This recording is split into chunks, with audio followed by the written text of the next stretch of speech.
So yesterday in Stage 4, Week 3 of the Overwatch League, the Dallas Fuel played the San Francisco Shock on Oasis University, and they lose this map. They lose this map decisively.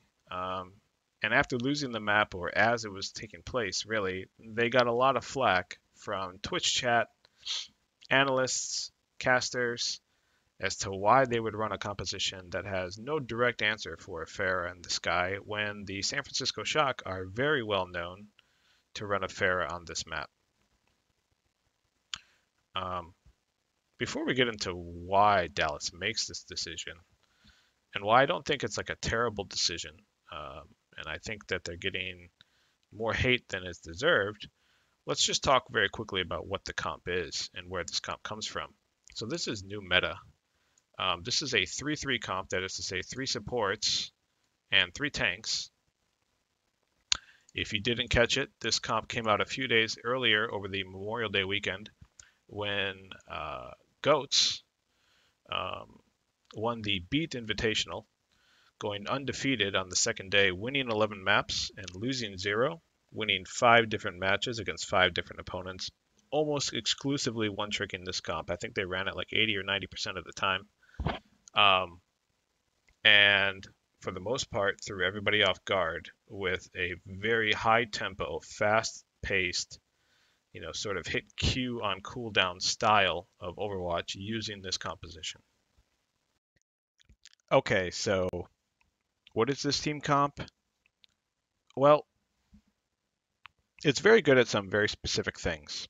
Um, Obviously, it's great at brawling at close range, which means it's a direct counter to tanks on the ground, usually.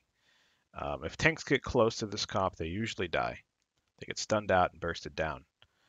Um, it's very good at forcing the objective because of the amount of healing and sustain that it has. So, certain points of certain maps, if the geography favors just basically forcing the point, this comp is very good for that because as soon as the tanks show up to contest, they just die. Obviously, just looking at the heroes, there's no range on any of the heroes, so the weakness to the comp is going to be ranged spam, right? Whether that be Hanzo, Widow, Junkrat, Pharah, anything that can poke you down at range, Zenyatta, is going to whittle you down eventually, right? But that's counterbalanced by the nature of the comp at being able to force the objective, right? If it takes too long for them to die, if they manage their matrix and their shields and their healings too cleverly, um, they can still win the game, right? They can lose team fights but win the game, or make you basically, if you don't get those kills quick enough, the tanks show up and then they get those kills on those tanks. So that's the nature of how this comp works. And so applying that to this game here, I think what Dallas Fuel is obviously trying to do is to ignore the Pharah, kill the tanks or other heroes, basically on the ground with them. And Pharah is a hero that likes to play slow. It likes to have time to get in spam, get damage in. But if this comp can play fast enough and hard enough, maybe they can get kills before the Pharah can get its work done. So this concept of ignoring the Pharah and focusing the tanks on the ground, it's not new. In fact, it was quite popular in Stage 3 of the Overwatch League when teams would run the Tracer Sombra dive as a response to Pharah-based compositions. Right here on the screen, you have New York Excelsior running a Lucio Moira Sombra dive against the Gladiators on City Center, and of course they're winning. There was a moment in this match where Hydration switches off the Pharah onto a Junkrat, and then he goes back to the Pharah. But I mean, that's how helpless Hydration felt in some of these fights, from the sky, just watching his teammates die before he could himself get into the fight and have a meaningful impact. So this concept is not new. Just playing at a faster pace, a faster tempo, outpacing the Pharah, so to speak. It's not a new concept, and it's certainly not one that I fault the Dallas coaching staff for wanting to employ themselves when they don't really have a great Pharah player. AKM plays a passable Pharah, but it's not like his strongest hero, not by a long shot. So for Dallas to say, hey, let's not try to take Architect head on in a Pharah battle, let's try to come up with a different answer. going all the way in the other direction, right, to the opposite end of the spectrum and saying, let's forget about the Pharah and focus on everything else. I think that's a valid idea, at least in the minds of a coach. I think that's a valid idea. But that idea itself is not enough. You also have to perfect the execution of the idea. And that's what the rest of this video is going to focus on. Okay, so what mistakes did Dallas make in the execution of this comp? Well, let's just go through them one by one. So on the rollout here, coming around the corner through Chayobin's eyes, so we can already see that Dallas has made a fatal mistake. The fact that they're here on the point this far forward already means only one thing, that Harry Hook must have used Speed Amp to help the team get out of spawn and get to the point more quickly. Unfortunately, the way this comp works is that the moment that a target gets within your limited range, you want to be able to take your death ball and speed on top of them and kill them. But because they no longer have Speed Amp available to them, they've kind of lost all of their steam here at the edge of the point. And because they're so far forward, they're already in a position where they can be easily flanked. Like the further forward they are, the shorter the flank is for the shock, right?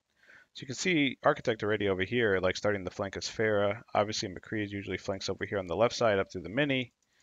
And they're kind of stuck here, waiting for that cooldown to come back. Because of that, of course, Zarya and Rein here doing a whole lot of nothing. Something tragic is going to happen. Super is going to throw out a halt. He's going to suck the Rein and Zarya. They're here. They're falling down now into the pit. Of course, this is a comp that relies on being a death ball, right? 6 people kind of holding hands together. The moment you end up in a situation where you've got 4 on point and 2 stuck underneath it, well, the fight's already basically over. Let's compare and contrast that to how Goats do it, right? In that tournament a few days prior. Here they're up against a Pharah Hanzo, which is quite similar to a Pharah McCree. And how do they do it here? Well, they save their amp. They're still hanging on to it here. They come through the choke. They see a Rein on point. They hit speed boost right here. They fearlessly charge forward, fully willing to eat the Pharah spam from behind. Look at the Moira's already healing. They want to connect that Brigitte hit so they can get the Brigitte healing going. The Rein's already down the half. He's going to get pinned, but probably he would have died anyways.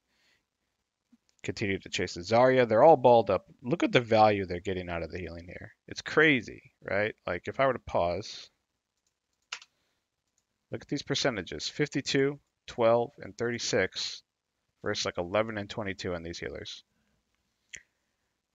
They relied on the healing to carry them to the first fight. They were willing to eat the spam for 4 or 5 seconds, knowing that if they got the kills and they just kept healing, that there would be enough there to help them sustain.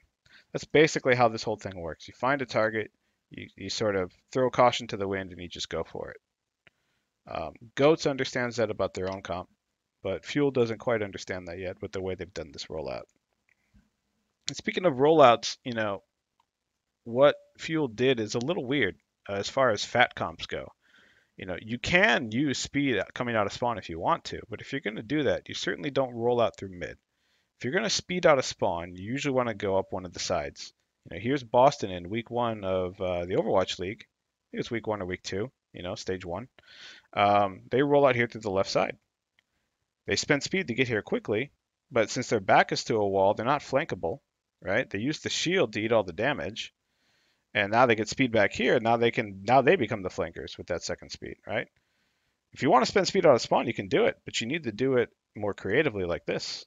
Much, much, much smarter implementation of it overall. They were able to stay together, able to not be flanked, and then they become the flankers with the second boost. All right, so while we're on the topic of pathing, let's talk about the second mistake that the Fuel make, and that is their approach to retakes using this comp. This is a rough approximation of the second team fight, the first retake by the Fuel. They make 2 decisions here that I really don't like. The first is that they choose to retake from the right side over here. And the second is that they choose to do like a cheeky little fake where they pretend like they're going to go right side mini hallway towards the McCree, but then they speed boost back to the mid and chase down the tanks instead. Just go ahead and play it out here a little bit. Now, very quickly though, before I do that, it's important to note that The shock tanks are so afraid of this very deadly death ball that the fuel have that the moment they see them at main, okay, they choose to start backing up. They're just like, yep, that's a little too close for comfort. Let me get the hell out of here. But the fuel, sort of oblivious to this, are pretending to go right. You can see that Super and Choyobin are already backing up. The only thing that their fake has served to do is to give Super and Choyobin more time to get away. And so now they're like halfway through the speed amp here, and there's still so much more distance to cover. And the only way they're going to close this distance is to flirt with danger by hugging this donut, right, and trying to cut them off. Of course, that opens them up to another halt play from Super, where he can now pull the Rein and the Brigitte into the pit, putting them back in the situation where they've got, four on the point and 2 stuck underneath the point. And even though no one's really died yet, this fight's basically over. That's how bad this is, right? You cannot have your team be split up with this comp. It's just not how it works. So let's go to an alternate universe here. In another timeline where Fuel decide they're going to roll out on the left side instead. They never do this, but hypothetically, had they done so, what would it have looked like? Well, it's important to note a couple of things. One, if the Orisa and Hog see them coming from this left side, their natural inclination, instead of backing up this direction, right? Instead, it's going to be to go this way, okay, towards their McCree. That's very important, okay, because what that means is that as you're speed boosting here straight into the enemy tanks, you have a Reinhardt shield shielding this angle, right? Which means if the McCree stays where he is, he's shooting at a shield. The Hog's shooting at a shield. The Orisa's shooting at a shield. And the Pharah is going to have to flank over here. The Pharah will be able to flank to the side and shoot you in the back, but it's just the Pharah. Okay. Now, let's say the McCree is like, I don't want to shoot at a shield. Let me flank down through here and try to get from behind. Because of how good Speed Boost is, that McCree flank is going to be delayed. And he's going to have to deal with this wall here, okay, that LOSs him from being able to shoot them in the back. By the time the McCree gets in position to actually contribute to this fight, his teammates should already be close to dead. Very simple thing, right? But it makes all the difference. Just knowing that McCree is usually set up over here instead of over here on the high ground because it's very difficult to see things from the high ground. McCrees really don't like it up there. They love to play the mini hallway instead.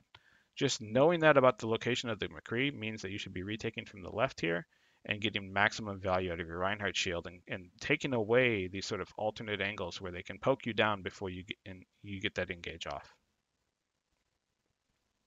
Okay, so the last thing we'll talk about here is focus fire or lack thereof. Obviously, you have a composition designed to be a death ball. There's no Discord orb because there's no Zenyatta. So you better make sure that you've got most of your team shooting at the same thing if you want to get a kill.